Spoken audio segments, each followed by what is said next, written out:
Assalamualaikum dan salam Sarawakku sayang. Buletin UKAS edisi tengah hari 21 Disember 2020 bersama saya Fidai Hanan Sahni. Tumpuan berita.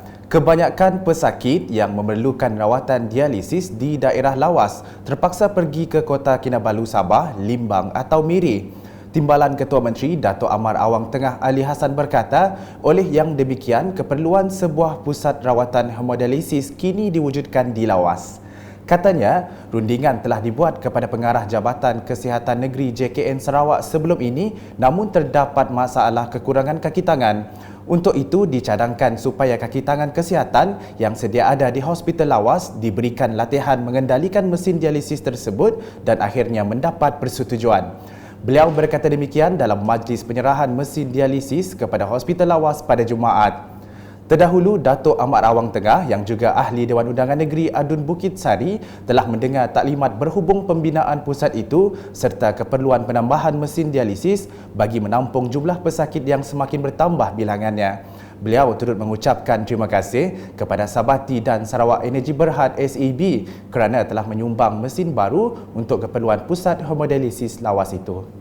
Berita seterusnya, golongan ibu tunggal digalakkan menyertai persatuan atau kelab bagi membolehkan mereka menerima bantuan khas ibu tunggal dan mendapat manfaat daripada kerajaan.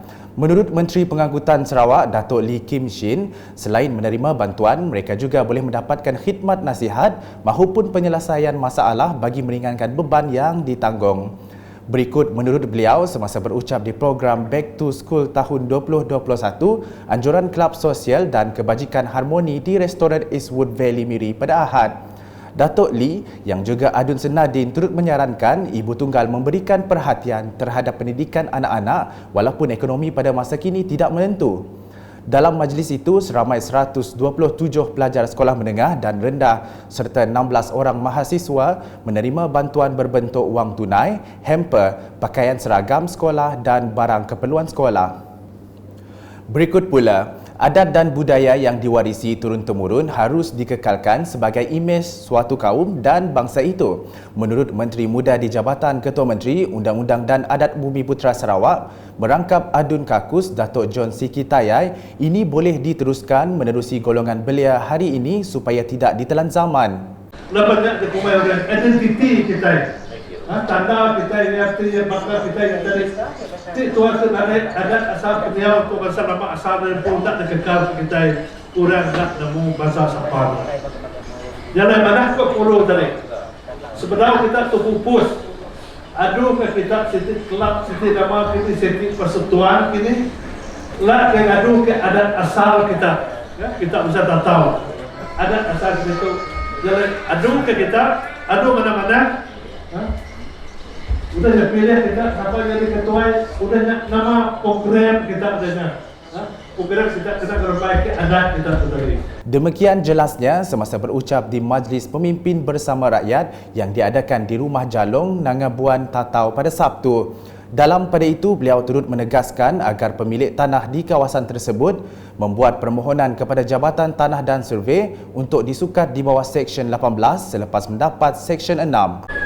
Menyukat sebidang-sebidang kita tahu daripada kakung bagaimana kita ianya kita mesti ngadu ke antara diri sama diri ya bukan apa-apa adu ke antara kita diri sama diri dulu sama pula nyukat ke tanah kin sama pula sulih gagal tanda sulih kena cat ini tanah musik tanah tanah musiku tadi apa dari suka kita dulu. Jadi budget bisa setiap tahun perintah kita di Sarawak itu GPS beri 40 juta kena nyukat tanah. Duit bisa punya. Turut diumumkan peruntukan sebanyak RM20,000 kepada Jawatan Kuasa Kemajuan dan Keselamatan Kampung JKKK serta RM5,000 kepada Biro Wanita Rumah Jalong. Selanjutnya, warga tani khususnya di Meluan digesa agar memanfaatkan pelbagai ilmu didedahkan menerusi Agriculture Community Outreach Program AgriCoop untuk memajukan sektor pertanian setempat. Jelas Adun Meluan Roland Duat Jubin, Kerajaan Sarawak telah memperuntukkan sebanyak RM210,000 untuk Dun Meluan bagi melaksanakan program tersebut yang bertujuan mempromosi, mendedahkan teknologi moden dan potensi bidang pertanian kepada masyarakat. Katanya, kerajaan juga amat menggalakkan petani mempelbagaikan pertanian agar dapat meningkatkan pendapatan dan mempertingkatkan taraf hidup penduduk setempat. Berucap pada Majlis Perasmian Penutupan Agricorp di Julau, beliau memaklumkan Kerajaan Sarawak telah memperuntukkan RM1 juta untuk pembelian anak pokok durian jenis Musang King yang akan diagihkan kepada warga tani di kawasan Meluan.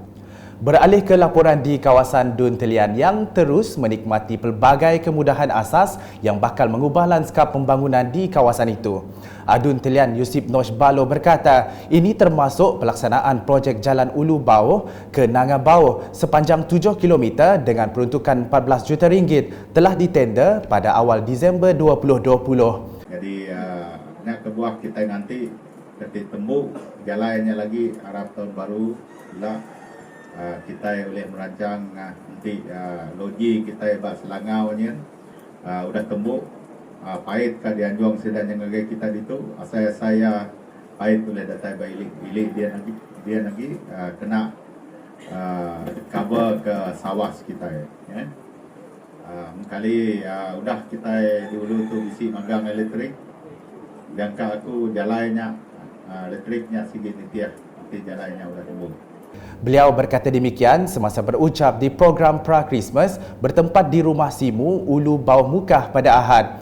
Dalam majlis sama, turut disampaikan cek MRP berjumlah RM41,000 kepada JKKK dari 9 buah rumah panjang di Nanga Bauh dan RM55,000 lagi kepada JKKK 11 buah rumah panjang Ulu Bauh. Sekian edisi Tengah Hari bersama saya Fidai Hanan Sahni dan kru penerbitan. Berita lebih lanjut boleh didapati di semua platform media sosial UKAS termasuk portal ukas.sarawak.gov.my dan pastikan anda subscribe UKAS Channel di YouTube.